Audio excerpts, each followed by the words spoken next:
Hey guys, Nick here, and today I'm going to show you about 10 minutes of Resident Evil Revelations 2. I'm going to be starting from the very beginning here and just show you a pretty big chunk of what I got to play. Now, the demo that I played for Revelations 2 took me about 30-35 minutes to get through from start to finish, but I'm able to show you about 10 minutes this morning. So yeah, let's take a look at it. So you are playing as Claire here, and I cut a little bit for time, and it's fundamentally like a two-character game, not necessarily a two-player game, but a two-character one. And how it works is there's going to be local split-screen multiplayer so that you and a friend can play as Claire and as Moira, who is Barry's daughter, Barry from the very first Resident Evil.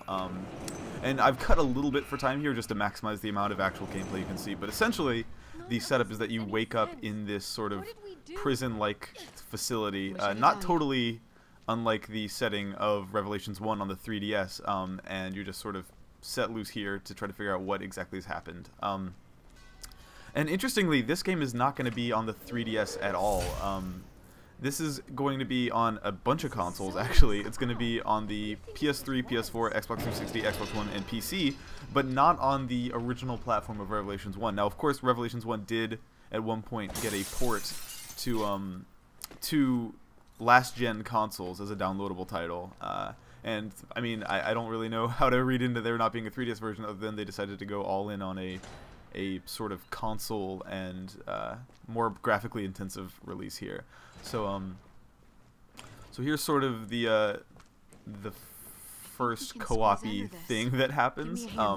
You pull back and let Moira in, and it's not really clear at this point in the game that you do control her, but you'll see a little bit later some of the character switching stuff that becomes pretty essential. This is still sort of the tutorial, and here comes the first real jump scare of the game, so heads up for that. And the only reason I tell you is because it is followed by one of the most ridiculous lines of voice acting I've probably ever heard in a video game. Alright, wait for it.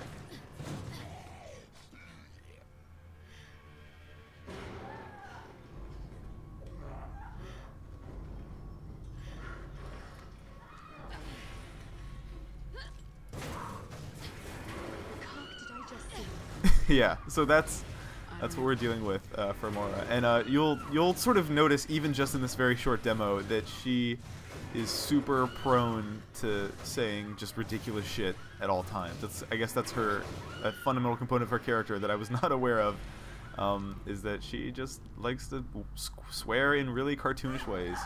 Holy shit, it's gonna kill her!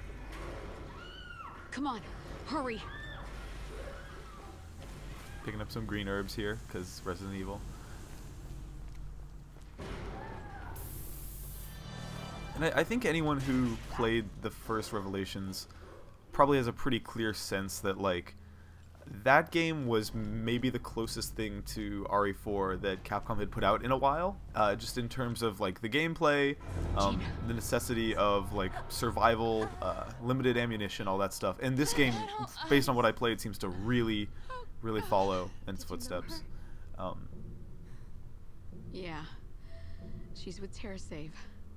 So Terra Save is one of the organizations, not unlike Umbrella Corporation, that exists in the RE universe, and that's sort of I can hear the wind out there. what they're involved with. This must be the way out. Then we need to find a way through. A lot of locked doors as well. A lot of situations where you'll hunt keys, and a lot of sort of I don't even know if I guess they're puzzles, but they're a little bit less obtuse than like Resident Evil 1 puzzles. So like, here's some keys on this cop here. The whole vibe is very like, I guess like the Saw movies, or even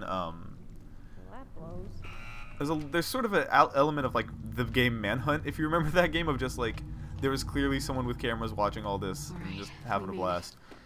He's over there. And so this is sort of the first moment where you switch and control Moira. Trying to inspect this cop here.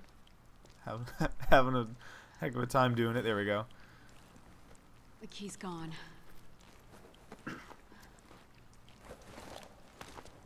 Are you gonna use that? It's more reliable than in person. If you say so.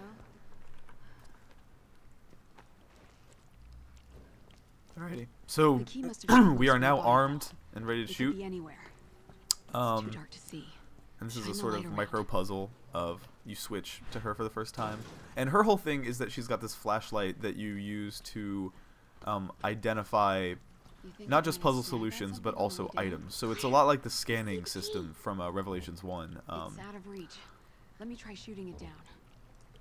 And you'll see that in just a minute or so here. But here we go. Shoot down these keys.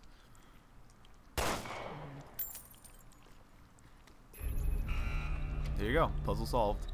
But then this door mysteriously opens, and there's a bad dude in it. This is kind of your first combat encounter. Oh gosh. Alright, I feel pretty proud of that. That was kind of a generous headshot, but they gave it to me, so I'm fine with that. Forget about him, just run! Okay. So just cutting again for time here, because I totally ran the wrong way at first. And you don't really have to go super far out of your way to defend Moira. She kind of self-sustains from what I played. What I'm interested to see though is how this game's going to play as a local split-screen game, and how fun it will be to play as Moira, really, because she's not super combat intensive. You'll see here in a little bit she does get a weapon, but she does not use any guns, which apparently is a fundamental component of her backstory that gets explored a little bit later. Oops. Yeah.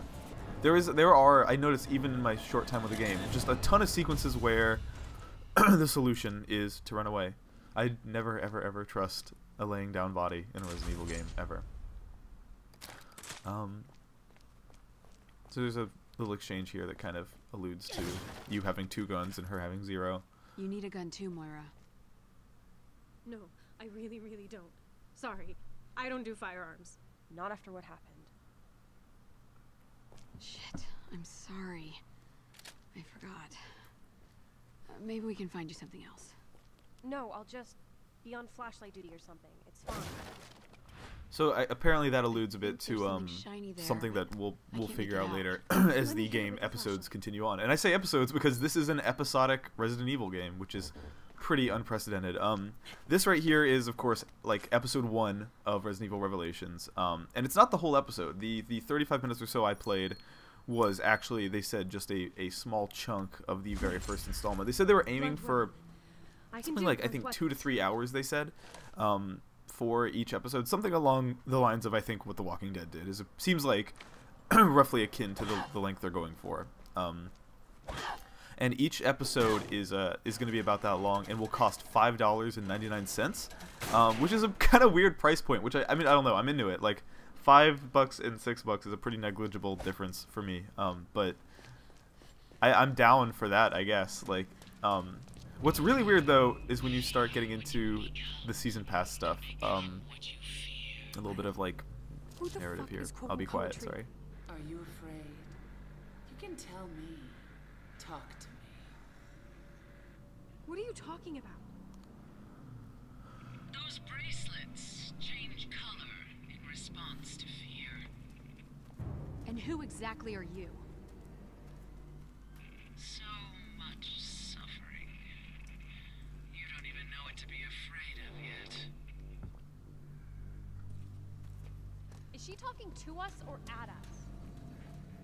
So here's sort of the second major puzzle, looks which like a is way out. go find this gear. They feel so Resident Evil 1 in a way, these puzzles. Like, even if they're a little more straightforward and a little less screw-upable, that seems like a direct influence. Anyways, what I was saying was that it's $6 an episode, and then the season pass is $24.99.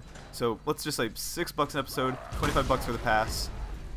And there's 4 episodes. So if you do the math, it actually is more expensive to buy the season pass. Now the reason that they gave me for that is that there's going to be some bonus content in the season pass, and also episodes will download automatically when you purchase them.